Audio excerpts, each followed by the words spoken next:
Então temos vindo a falar, e tanto à sexta-feira como aos domingos, iremos abordar isto de outras maneiras, com outras perspectivas, da nossa identidade em Cristo Jesus.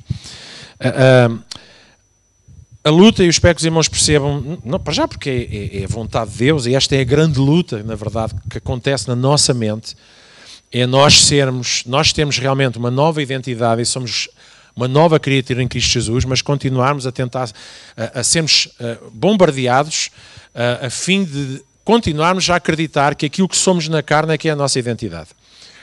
E então tentamos viver uma vida cristã que deveria ser natural, fruto daquilo que nós somos interiormente e sabemos que somos, e passamos e vivemos na força da carne, no esforço da carne. Então tudo o que lemos na Bíblia nós nos esforçamos para viver. Nós lemos, isto é certo, então eu vou fazer o que é certo e vou evitar o que é errado. Já está provado que a maioria dos casos a gente muitas vezes não consegue fazer.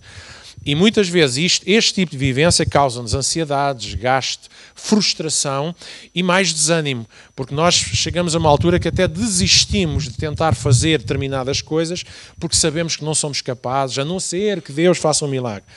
Mas, na verdade, da mesma forma como a boca fala do que o coração está cheio, também os nossos atos, as nossas atitudes, os nossos gestos vêm de um coração que está convencido, perfeitamente enraizado na sua identidade em Cristo Jesus. Deus fala para nós enquanto identidade em Jesus Cristo e não identidade carne, certo? Deus fala para nós enquanto uma realidade para a qual Ele trabalhou e Ele investiu tudo o que Ele tinha para que nós fôssemos resgatados para a nossa verdadeira identidade, e ainda hoje a grande batalha é para que nós cresçamos no conhecimento, na revelação, no discernimento de quem nós somos em Cristo Jesus. E enquanto nós não percebermos isto, nós seremos apenas pessoas que acreditamos que estamos salvos, mas continuamos a viver como se fôssemos miseráveis pecadores, como se a nossa natureza fosse uma natureza pecaminosa. Bem, há em nós duas naturezas, já falámos acerca disso. A nossa carne, que já está dada como morta. Nossa carne vai para o pó. Vai para o pó. Não é? Por isso é que alguém diz que deixou de aspirar a casa porque nunca se sabe quem é que está a aspirar. Ok? Nossa carne é para a destruição. A nossa carne, ela morreu em si mesmo nas suas obras. Pronto, tenho que falar devagarinho. Morreu as suas obras são obras mortas. São obras que não produzem vida.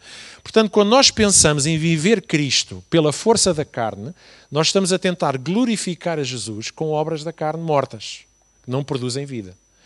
O que nós precisamos é produzir obras do Espírito, essas irão vivificar a nossa carne, trazer vida ao nosso corpo e ao nosso físico. Na forma de viver, na forma de sentir e naturalmente as coisas vão acontecer. Porque senão voltamos a viver na dimensão do Velho Testamento. A Bíblia diz, então eu tenho que fazer.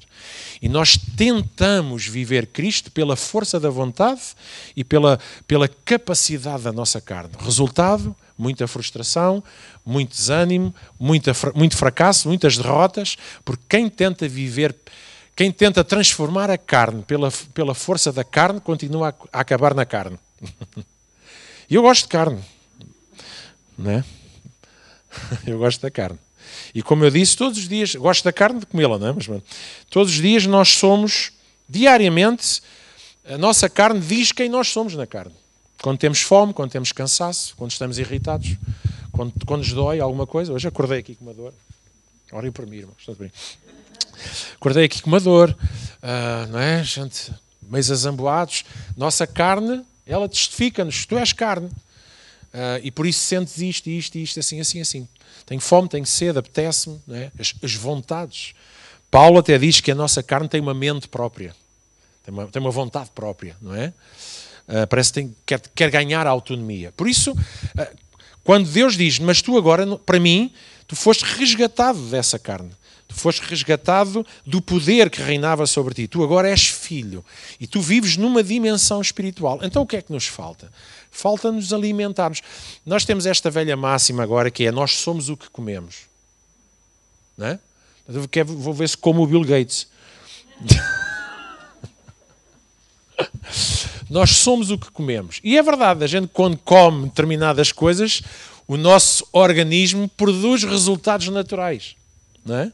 Engorda, incha, não é? Produz assim uns perfumes, não é? Chanel 5, não é? Há toda uma série de manifestações naturais daquilo que nós metemos no nosso corpo em forma de alimento. Os irmãos concordam comigo, certo? Se eu beber 1 litro de vinho, a nossa carne tem uma reação, certo? Se eu comer que nem uma larva, eu vou ter consequências disso. Então, qual é o princípio aqui? O princípio aqui é eu alimentar quem eu quero alimentar.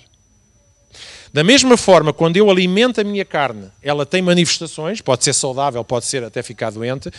Aquilo que Deus diz assim, a partir de hoje, aquilo que tu tens que fazer é alimentar o teu espírito. Quanto mais alimentamos o espírito, mais noção temos de quem somos em Cristo Jesus. Então, essa natureza começa a dominar sobre a carne. Não pela força da carne, mas porque em mim é natural.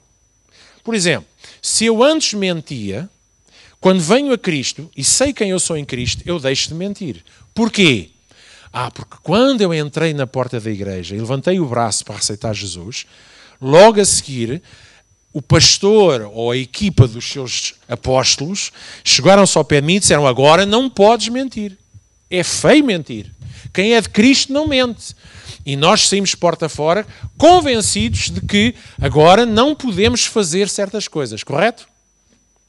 Se eu roubava, agora não vou roubar mais. Porquê? Porque alguém me disse que está na Bíblia que eu agora não posso roubar, certo?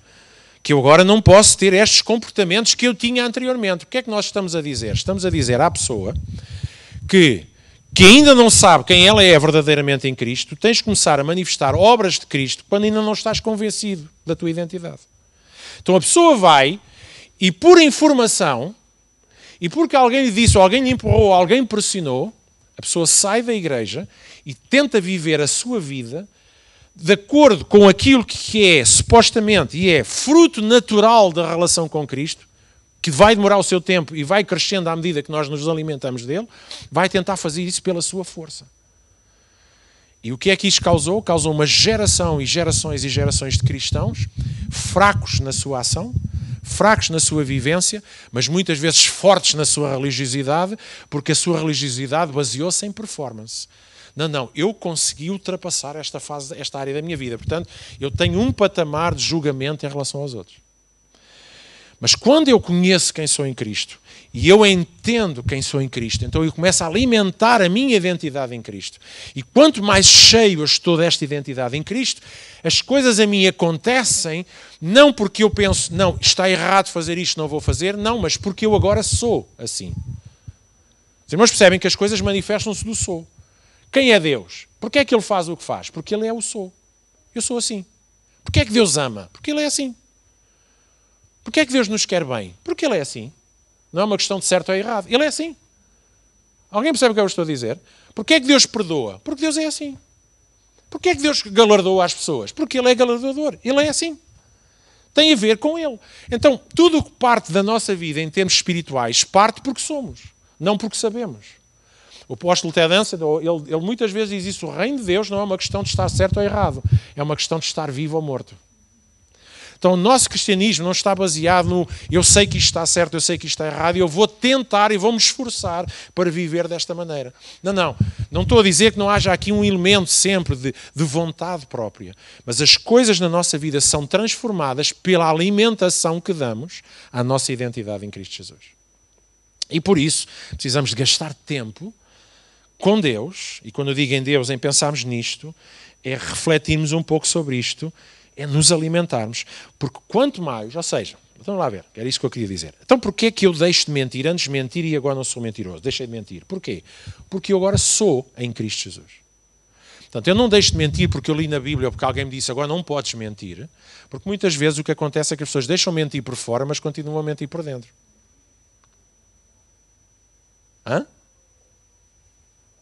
Não é? Então isto fez o quê? Fez com que muito tempo o cristianismo se baseasse muito no exterior, na avaliação do exterior. Na avaliação de como é que tu te portas, como é que tu te vestes, como é que tu te penteias, o que é que comes, se fumas charutos ou fumas cachimbo ou se não fumas nada. Não é? Então, é a avaliação sempre pelo exterior. Quando Deus sempre disse que a sua avaliação de cada um de nós é pelo coração. E o que é que o coração precisa dizer? Eu sei em quem tenho querido. Eu sei que sou com Cristo. Eu sei que sou. Eu sou uma nova criatura. Eu tenho uma nova identidade. Então eu vou aceitar aquilo que Deus diz acerca de mim. E quanto mais eu sei o que é que Deus diz acerca de mim, mais eu vou me sentir assim. E quanto mais eu me sentir assim, naturalmente, eu deixo de fazer determinadas coisas. Não porque eu pensei isto está errado, não posso fazer, mas porque em mim já não há desejo de o fazer. Alguém percebe o que é que eu estou a dizer? Às vezes as pessoas, pá, Luís, tu mudaste muito ao longo da vida, tu tens mudado muito, tu tens mudado muito. E tu és assim, porquê é que tu fazes isto? Há pessoas que me dizem, porquê é que tu fazes assim? Porquê é que tu te comportas dessa maneira? Porque eu sou assim. Já não é mais uma questão, deixa-me fazer assim, porque a Bíblia diz que eu devo fazer assim. Não, não. Eu faço porque eu sou. E eu sou porque me convenci daquilo que Deus me disse. Me convenci? Não, Deus convenceu-me. Amém? Vocês estão a perceber? Ok? Então vamos aqui à palavra, mais uma vez, e refletirmos então o que é que Deus diz em algumas passagens aqui nas suas escrituras, quem nós somos Cristo. Então, quem nós somos em Cristo. Vamos pegar nas duas que falámos na semana passada, só relembrar. Em Cristo, digam comigo, eu sou escolhido, amado e aceito. Eu não vou repetir tudo aquilo que falámos a semana passada, o que é que significa ser escolhido, porque vamos ler aqui um versículo ou outro, o que é que significa sermos amados e sermos aceitos. Mas vamos ler aqui só 2 versículos neste, só para relembrar. Efésios no capítulo 4, capítulo 1, versículo 4 a 5, perdão. Efésios 1, 4 a 5. O livro de Efésios é talvez, Romanos e Efésios são dos livros mais importantes acerca da nossa identidade. Paulo, ele dá-nos assim uns rasgos de alguma da revelação que ele recebeu de Deus, porque a maioria das revelações eram de tal maneira excelentes que Deus lhe disse, isto é só para ti, não é para falares, não é para escreveres, não é para deixares. Vejam bem o que é que Efésios capítulo 1 diz assim: em Cristo Deus nos escolheu, antes que o mundo fosse feito. Olha, para já aqui uma coisa muito interessante, que eu não sei se disse isso domingo passado, mas volto a repetir se eu disse. Deus funciona por plano. Ou seja, às vezes nós lemos a Bíblia e achamos que Deus vai funcionando como nós. Pá, um dia de cada vez, não é? Vamos ver o que é que isto dá e à medida que as coisas vão correndo nós vamos tomando decisões. Nós temos esta ideia. Então pensamos assim, Deus estava lá na sua glória, já estava farto de aturar os anjos, estes gajos é sempre a mesma coisa, só fazem iogurtes. Este já desapareceu o pecado dos anjos, não era? Era qualquer coisa assim. Então, vou criar um universo. Deixa-me lá experimentar. Vou criar um universo. E depois cria o universo. Depois do universo criado, ele disse, mas isto é uma natureza morta, quase. Deixa-me lá. Vamos ter aqui uns peixarocos aqui a rodar. Vamos criar aqui uns animais e tal, para andar aqui. Mas depois dele criar aquilo, eu penso assim, mas eu preciso de alguém para administrar isto, senão os bichos comem-se todos vivos uns aos outros. Pior, os bichos nem sabem o nome uns dos outros. Temos que arranjar aqui alguém que venha e dê nomes à bicharada. Então eu penso assim, a forma que nós lemos, então Deus decide criar o homem. E criar o homem para quê? Para que, a terra já está construída, isto já está tudo, o que é que falta aqui? Vamos criar um homem. E então dá ao homem domínio, autoridade, dá-lhe responsabilidade, olha, dás um nome à bicharada, controlas isto aqui, vês se a fruta está madura, né, limpas, trabalhas o jardim. E depois um dia, não sei se por queixume do Adão, Deus olha para o homem e diz assim, não é bom que tu estejas só. Vou-te criar alguém para te chegar a cabeça. Alguém percebe o que é que eu estou a dizer? Às vezes, ao lermos a Bíblia, achamos que Deus vai tendo ideias. E vai criando as coisas assim à medida. Olha, vou ter uma ideia agora. Pronto, acho que tu sozinho estás a ficar um bocado melga. Eu vou-te arranjar aqui um equilibriozito. E então cria a mulher. Mas deixa-me dizer que isto não corresponde minimamente à verdade. O que Paulo nos diz aqui nesta escritura é que, na verdade, o universo foi criado por causa do homem. Antes do mundo ser criado, antes de tudo ter sido construído e desenvolvido, Deus escolheu-nos para sermos seus filhos. E depois, por causa deste plano, Ele cria uma terra onde Ele nos iria colocar. Portanto, a terra, meus irmãos, e este universo foi criado para nós, seus filhos, sua criação, não o contrário. Nós não fomos criados apenas para encher a terra. Nós fomos criados antes de haver terra. E Deus dá-nos uma terra para nós dominarmos, para ser a nossa casa. É por isso que depois, metaforicamente, para meu ver, no Jardim do Éden, quando Satanás, a serpente, tenta Adão e Eva, e eles cedem, o que é que eles estão a ceder? Eles estão a ceder o seu direito de domínio da terra. Porque a terra foi dada ao homem. O homem não foi criado para a terra é que foi criada para o homem.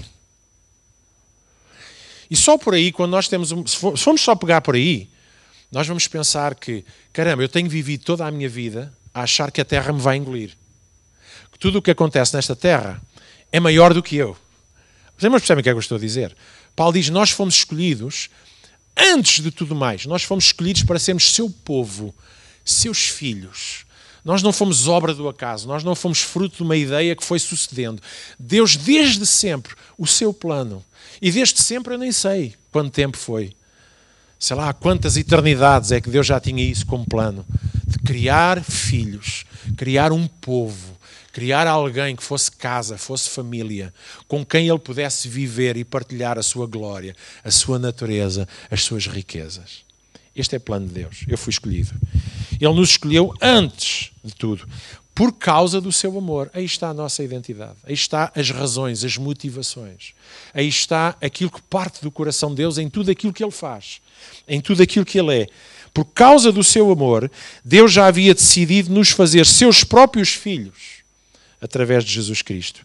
Era isso que Ele queria e que lhe agradou. E por isso foi isso que Ele fez. Só isso acho que é uma revelação fantástica. Certo? Amém. Então, esse foi um dos pontos que falámos a semana passada. O outro ponto, portanto, estamos aqui a dar só aqui um pequeno ponto. Em Cristo o meu valor e a minha importância não tem preço. E quando nós estamos a dizer isso, por exemplo, no outro dia aqui o pastor Bruno Monjardim esteve aqui, ele até referiu isso no sentido de crítica construtiva, numa música que nós cantamos em que diz, nunca saberei, não saberei o que custou. E quando nós estamos a cantar isso, na minha mente, pelo menos, eu não estou a dizer que não faço a mínima ideia. Eu estou a dizer, porque a Bíblia é bem clara ao dizer que nós fomos resgatados, fomos comprados pelo sangue de Jesus. Nós sabemos que houve um preço. Mas, na verdade, nós temos noção desse preço?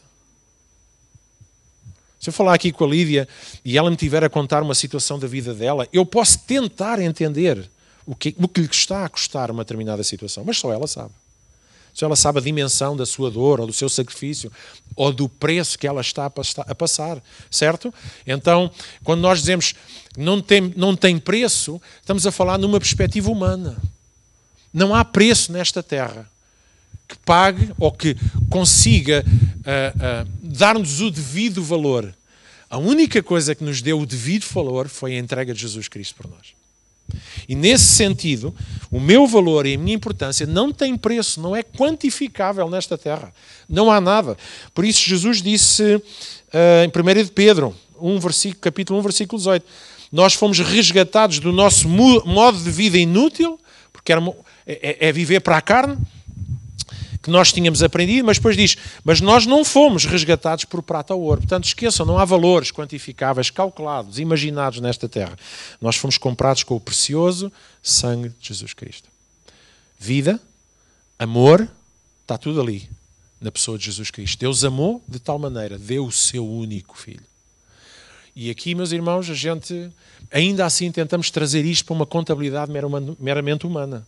Será que eu conseguiria dar um filho, aquilo que nós às vezes falamos? Mas na verdade ele deu. E ele não olhou para trás. Esse sempre foi o seu plano. Então, nós precisamos de perceber a importância da nossa identidade em Jesus Cristo. E hoje eu gostaria aqui só de referir então estes últimos 2 pontos também. Temos um quarto de hora. É aí que o papel está fora de sítio. Ok, esta. Então digam se quiserem. Em Cristo eu tenho algo para oferecer a este mundo. E em Cristo eu tenho algo para dar. Amém? Porque Deus é doador. Deus é generoso. Onde há amor, há doação. Onde há amor, há serviço. Agora, eu posso aprender a servir e a dar porque eu li, é suposto eu fazê-lo, ou eu posso servir e dar porque realmente a minha noção de quem eu sou em Cristo Jesus me leva a querer dar. Quando a Bíblia diz Deus ama a quem dá com alegria, o que é que ele está no fundo a dizer? Se aquilo que em mim é natural já é uma qualidade que vem da minha identidade, como não ter alegria? Não é? A gente pode ter níveis de alegria, bem, já chegámos a esse patamar. Não, eu gosto mesmo de dar, eu gosto de abençoar as pessoas, eu gosto de fazer bem a alguém. Sem dúvida, há um componente humano de emoção. Mas a verdadeira alegria de dar é porque se completa na revelação e na identidade de quem nós somos em Cristo Jesus. Ao dar, eu estou a ser igual ao meu Deus. E quem me dera dizemos assim, estamos a ser iguais a nós próprios em Cristo. Amém? Os irmãos percebem o que é que eu estou a dizer? Não percebem? Pronto, ok? Então, eu tenho algo não porque Deus diz que eu tenho que dar, mas porque realmente Deus pôs em mim algo para dar. E em primeiro lugar, a sua própria natureza é algo que é para ser dada. Então, Efésios capítulo 2, versículo 10. Eu vou ler alguns versículos em traduções diferentes, em versões diferentes. Muito, muito interessantes. Eu espero que os irmãos apreciem tanto como eu. Primeiro, Efésios 2, versículo 10 diz: cada um de nós é obra-prima de Deus. Na sexta-feira falámos num outro versículo que diz: nós somos a poesia de Deus. Nós somos a poesia de Deus. Às vezes somos quadras, somos versos, somos sonetos, mas nesta vida nós somos poesia de Deus. Sabe o que é que somos poesia de Deus?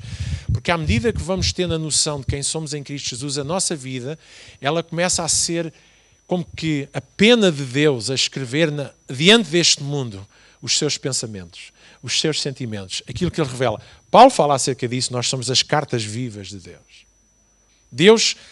Nós, nele, somos a carta que Deus escreve para este mundo.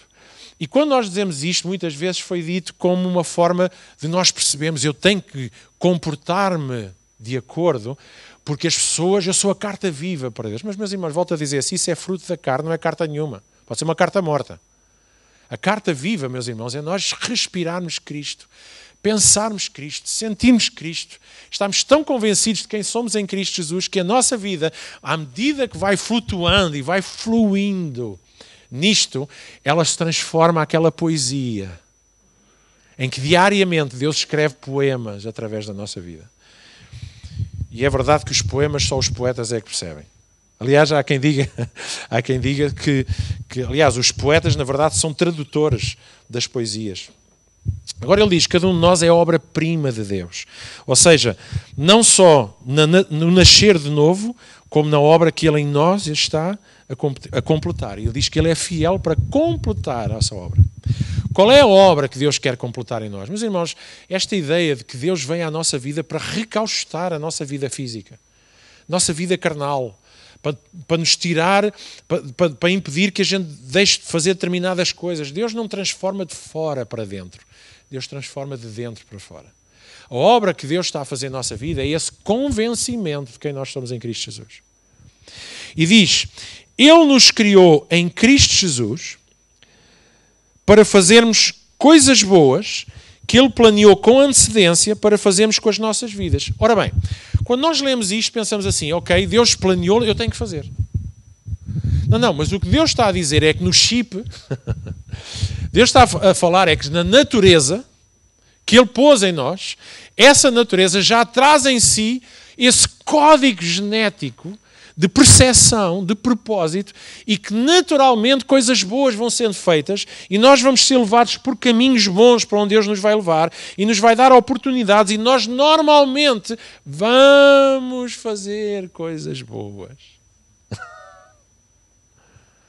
Alguém percebe o que é que eu estou a dizer? Então eu amo. Deus diz para eu amar os inimigos. Mas como é que eu amo o inimigo? Não, às vezes a gente esforça-se por fazer coisas que mostrem amor, mas lá dentro já o trituramos todo. Eu amo.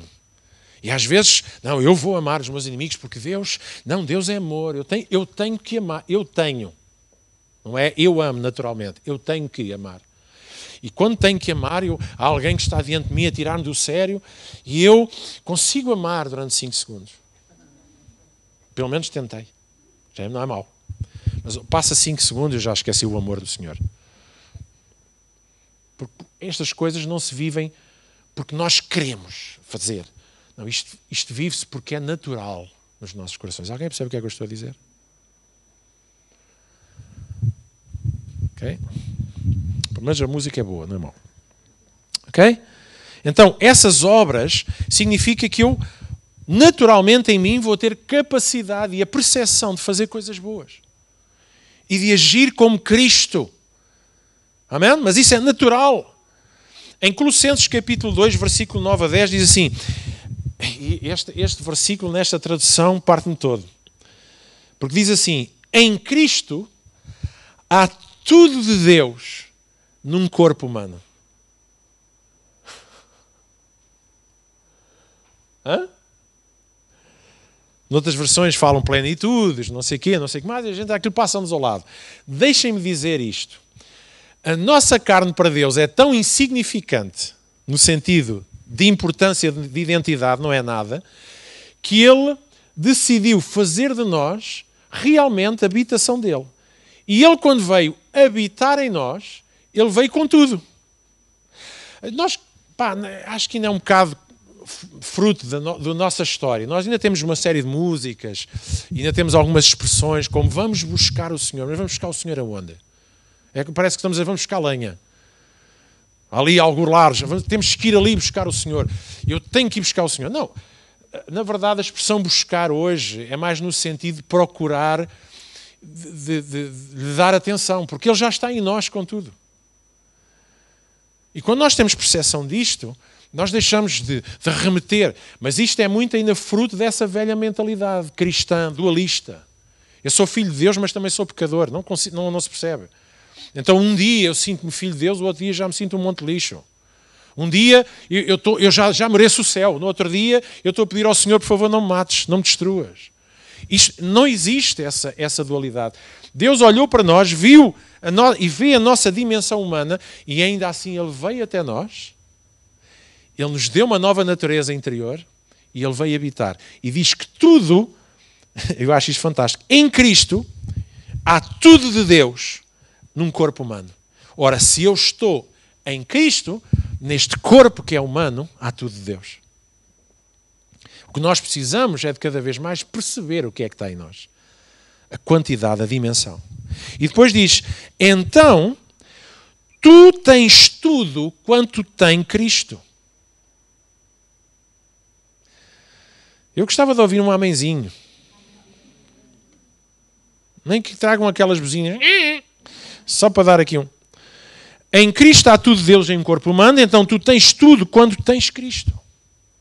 Então se eu tenho Cristo, a Bíblia diz que eu tenho tudo.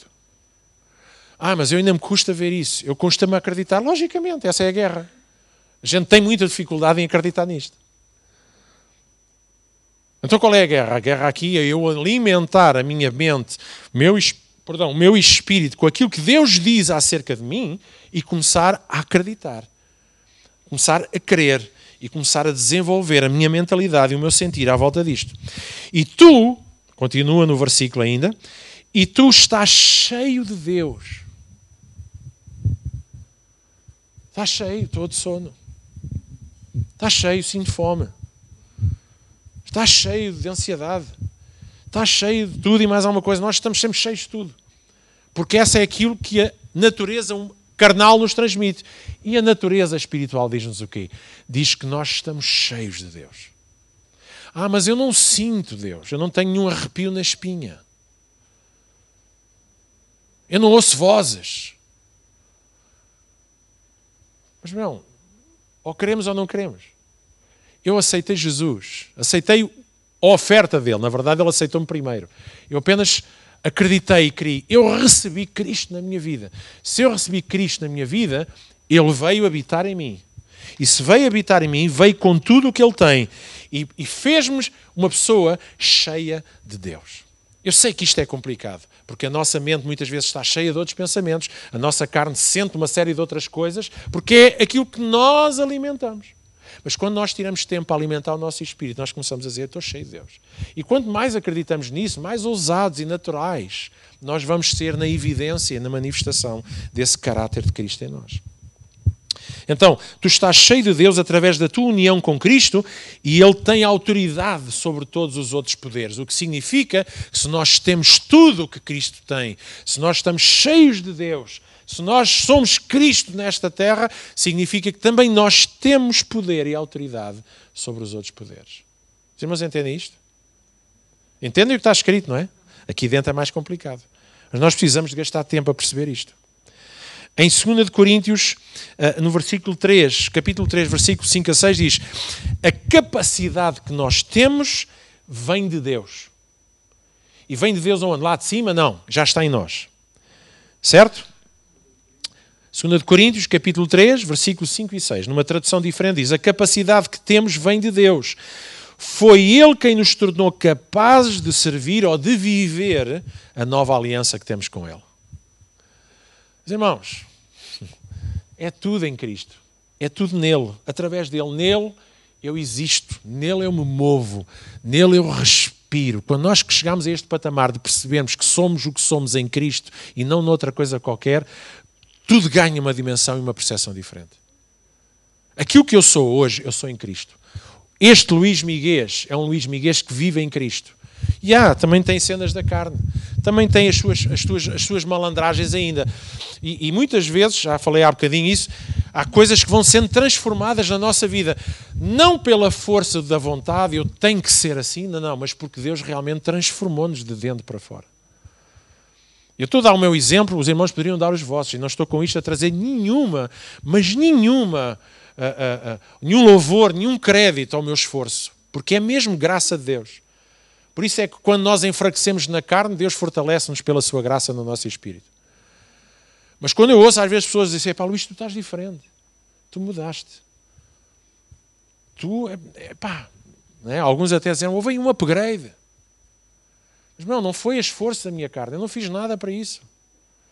A única coisa que eu fiz, lá posso dizer, eu comecei-me a alimentar e a nutrir daquilo que Deus diz quem é o Luís Miguês. Porque senão eu acordo de manhã, eu olho para o espelho e se olho para o Luís Miguês carnal, eu vou ficar derrotado logo à partida. Já me estou a predispor para que naquele dia o Luís Miguês reine e faça porcaria. Mas quando eu olho para o espelho e digo: tu és em Cristo Jesus, tu és em Cristo Jesus, tu és, tu tens, tu podes. E a gente sai de manhã e diz assim: eu vou viver em Cristo Jesus. Aí não cometes porcarias, não fazes cenas, às vezes faço. Mas reconheço que em muitas áreas cada vez faço menos. Sabe porquê? Não porque eu decidi não fazer, mas porque cada vez tenho menos vontade de fazer, tenho menos tentação para o fazer, mas faz menos sentido fazer. Então essa é que é a naturalidade da transformação e da produção do fruto do Espírito. É porque a questão é esta, que a gente passa a vida a ler o fruto do Espírito, os frutos do Espírito, e nós achamos que os frutos é da nossa vontade.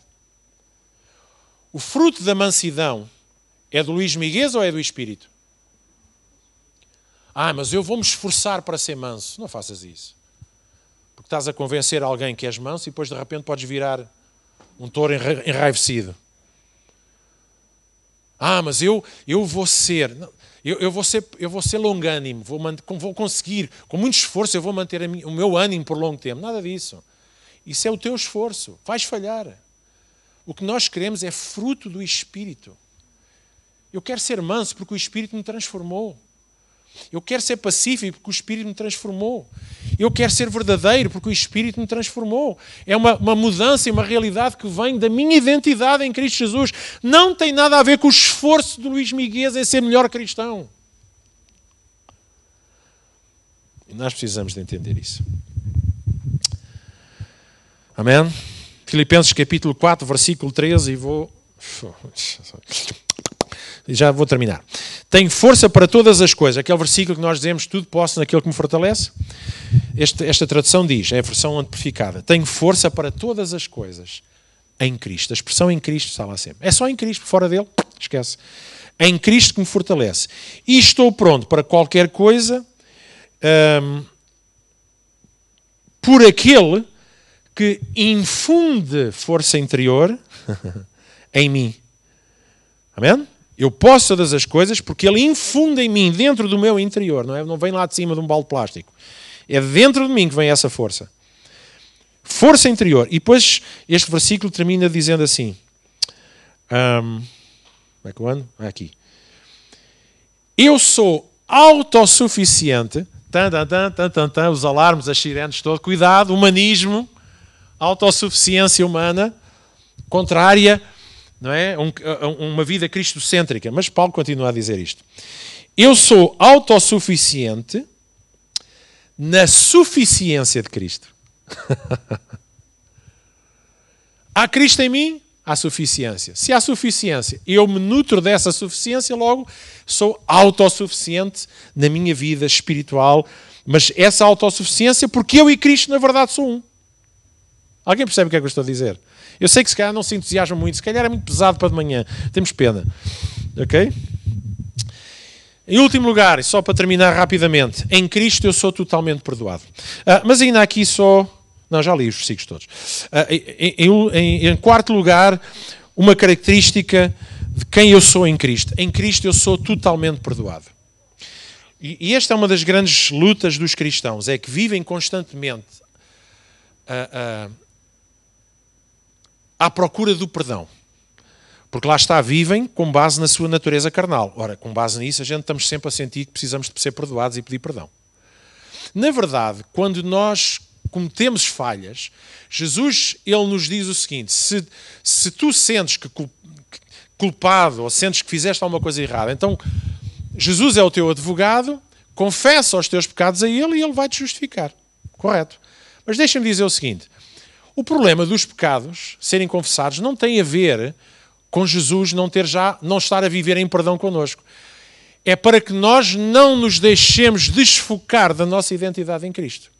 Porque se aquela consciência de pecado nos está a trazer condenação e peso no nosso coração, nos está a puxar de novo para a natureza carnal, eu preciso então ter uma ferramenta ali imediatamente para mim, para eu continuar focado na minha identidade espiritual. Então eu confesso ao Senhor uma coisa que ele já estava farto de saber, eu até peço perdão quando Deus já está farto de saber o que é que eu sinto no meu coração. Então para que é o exercício? O exercício é para que eu não me deixe arrastar de novo para uma mentalidade da carne, mas continuo na minha identidade espiritual. Na verdade, não há pecado em nós que não tenha sido já perdoado, até aqueles que nós ainda vamos cometer na carne. Uau! Então vou fazer tudo. Não, porque se tu sabes quem és em Cristo, tu vais cada vez ter menos vontade de fazer porcaria. Então, Romanos capítulo 8, versículo 1. Agora não há condenação para aqueles que estão em Cristo. Aonde? Ok. Não há o quê? Quando é que surge a condenação? Quando há consciência de pecado. E quando é que há consciência de pecado? Quando nós vivemos constantemente a tentar que a carne se obrigue ela própria a concordar com Deus. A nossa carne nunca vai concordar com Deus. O apóstolo Paulo foi o primeiro a dizer isso. Esquece, isso vai ser uma guerra até ao final da vida. Vai-te só dar problemas, vai lutar constantemente. O espírito está sempre pronto, mas a carne, pimba, pimba, pimba, todos os dias vai tentar a sua sorte. Não há condenação para aqueles que estão em Cristo Jesus. Ou seja, eu estou em Cristo Jesus, não há condenação. Até aí quando fazes alguma coisa errada. Se porventura começares a querer instalar um sentimento de condenação, eu tenho a ferramenta. Olha Jesus, toma conta desta ocorrência. Eu fiz isto, realmente, olha, isto está-me aqui a tentar contaminar, a tentar-me dizer que eu sou quem eu não sou. Então eu confesso, eu entrego. E a minha vida está livre para continuar a viver a minha vida em Cristo. Em Isaías 43, 25 diz: eu sou o Deus que perdoa os teus pecados. Uau! E já no Velho Testamento, profeticamente. E faço isso por causa de quem eu sou. Deus não sabe, lá está. Tudo o que parte de Deus para nós é porque Ele é. Não é porque Ele não tem que fazer isto. Não, é porque Ele é natureza. E por causa de quem eu sou, eu não vou usar os teus pecados contra ti. Então, agora ia-me dizer porra. Então quem é que usa os nossos pecados contra nós? Se não é Deus? Alô? Quem é? é o acusador, é o inimigo, é aquele que constantemente tenta nos convencer que nós continuamos a ser um monte de lixo e que a obra de Cristo foi em vão, não tem qualquer poder. O sangue de Jesus, na verdade, não nos transformou em nada. Alguém percebe o que é que eu estou a dizer? Então, se Deus, que é Deus, não me condena, de onde é que vem a condenação? Então vem do oposto. Qual é a intenção da condenação? É pôr-me para baixo. É roubar-me a noção da minha identidade em Cristo Jesus. Certo? Depois em Efésios capítulo 1, versículo 7. Em Cristo nós fomos libertados pelo sangue. Noutra versão diz, em Cristo nós estamos livres. Em Cristo nós fomos libertados pelo sangue da sua morte. E assim temos perdão de pecados. Quão rica é a graça de Deus que Ele nos deu tão plena e tão livremente. Deus está a dizer que nós vivemos, nós estamos livres. Diga comigo, estamos livres. Ai pastor, mas eu fiz aquilo e eu sinto mal. Então se sentes mal, diz isso a Deus, pá, mas não fiques preso a essa porcaria. Não permitas que lixo tóxico te rouba a noção da tua identidade. Porque quando ela te rouba a noção da tua identidade, até a nossa oração fica fraca. Porque João diz, se o teu coração não te condena, então ora, pedes a Deus e Deus vai-te responder. Não é o que diz lá? O que é a oração de um justo? Pode muito ter seus efeitos. O que é um justo? Um justo é aquele que sabe exatamente quem é em Cristo Jesus. Justificado em Cristo. Quando nós vivemos debaixo de condenação, a nossa oração é oração de mendigo, não é oração de filho. Não é oração de quem é. É a oração de alguém que ainda não é, mas gostava de ser e tem se esforçado muito, mas não consegue. Condenação não vem de Deus. E Deus já nos libertou, nos fez livres. E Efésios capítulo 4, versículo 32 diz assim: sejam gentis e compassivos uns com os outros, perdoando-se mutuamente, assim como em Cristo te perdoou. E a gente olha para isto assim, lá está mais uma ordem, mais um mandamento. Lá eu vou ter que ser gentil. Então eu saio daqui para fora, encontro ali uma pessoa com quem eu nem vou sequer com a cara dele, e já me fez umas quantas, e eu esforço-me para ser gentil. Mas depois, se a pessoa até não fala connosco ou reage mal, a gentileza passa rápido. E agora com a máscara é fácil. A gente não tem expressão, mas dentro aquilo já o estômago começa ali a acusar a azia.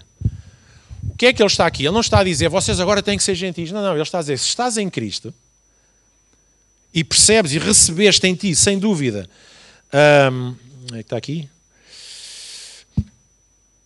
Se recebeste Cristo e estás em Cristo, esse mesmo perdão que tu usufruíste na tua vida, naturalmente vai-te levar a ser gentil, a perdoares, a amares, a seres compassivo, porque tu estás em Cristo. E Cristo em ti, quanto mais noção tens de quem estás em Cristo e quem és em Cristo, naturalmente isso vai acontecer.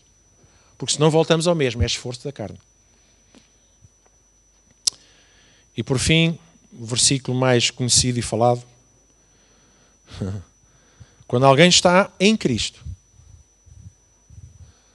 nesta tradução diz, é um mundo totalmente novo. Caramba, vamos sair da dimensão do mundo. Isto é quase um Matrix. Vamos sair desta... Nós somos do mundo.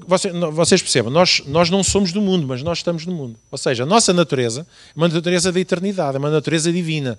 Nós não somos do pó, nós não somos deste mundo. A carne eventualmente está marcada para ficar cá, mas a nossa dimensão, o nosso reino não é desta terra. É um reino dos céus. Os valores são os dos céus. A lei do nosso coração, aquilo que regula o nosso coração, é o coração de Deus, é o amor de Deus. Alguma transformação que vamos conseguir na nossa vida prática é através da revelação e da noção e do discernimento que temos de quem somos em Cristo Jesus. E isso torna tudo novo. É um mundo novo. É um mundo novo que eu tenho que aprender uma nova linguagem. Tenho que aprender as regras, as leis, digamos, espirituais desse novo reino. Há uma postura diferente. Quando alguém está em Cristo, é um mundo totalmente novo. As coisas velhas se foram, tudo de repente se tornou novo. E são só 4 pontos aqui que falamos. As Escrituras dão-nos mais 31 versículos em que nos dão características do que é estar em Cristo Jesus. Mas os irmãos, será que percebem o cerne da questão? Então, não é fazer coisas certas ou erradas. Isso é esforço da carne.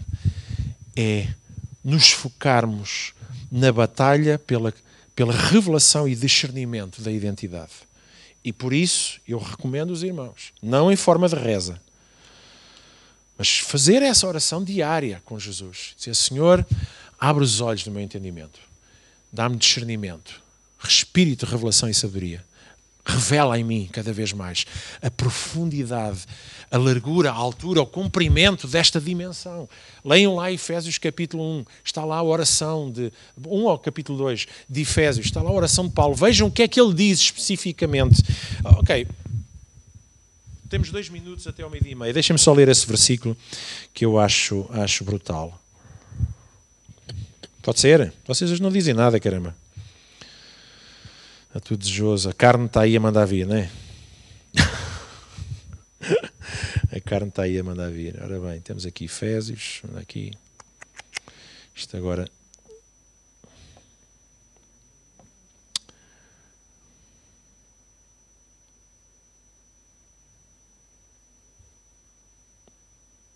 Não sei se é 1, se é 2.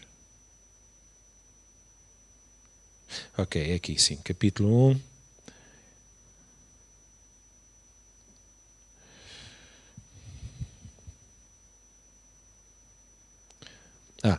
Capítulo 1, versículo 15. Pelo que ouvindo eu também a fé que há em vós, existe fé, não diz que não, há uma fé, mas ainda está, é uma fé que combate, não é? Com a carne.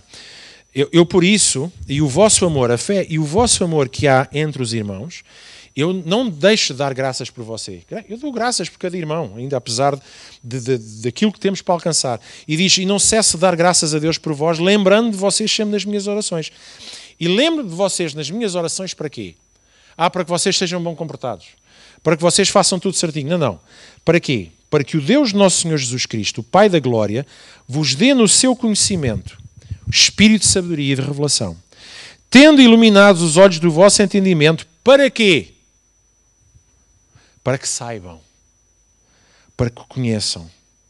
Certo? Para que saibais qual é a esperança da vossa chamada. Para o que é que vocês foram chamados? Chamados a Cristo. E quais as riquezas da glória da sua herança nos santos? Certo? Aquilo tudo que Ele nos deu. E depois fala aqui sobre... Há uma coisa tremenda. E qual... Bem, este versículo até dá-nos aqui três termos. Sobre a excelente grandeza. Não é uma coisa pequena. Porque tem a ver com o próprio Deus. Sobre a excelente grandeza do seu poder em nós. Os que cremos segundo a operação da força do seu poder, que manifestou em Cristo, ressuscitando dos mortos e pondo à direita dos Deus Pais. E depois continua por aí afora e acaba por falar acerca de sujeitou todas as coisas debaixo de Cristo e da sua igreja, que somos nós. Então, Paulo, apesar de ser um homem com muita doutrina e lidar com muitos assuntos nas suas epístolas, ele sabia que o segredo e a mudança ocorre não quando nós apenas procuramos fazer o que é certo, mas quando nós procuramos crer de forma certa e saber o que é certo. E o que é certo é que Deus fez uma obra fantástica, continua a fazer na minha vida, para que eu seja Cristo com Ele. E em mim existe tudo o que eu preciso. Amém?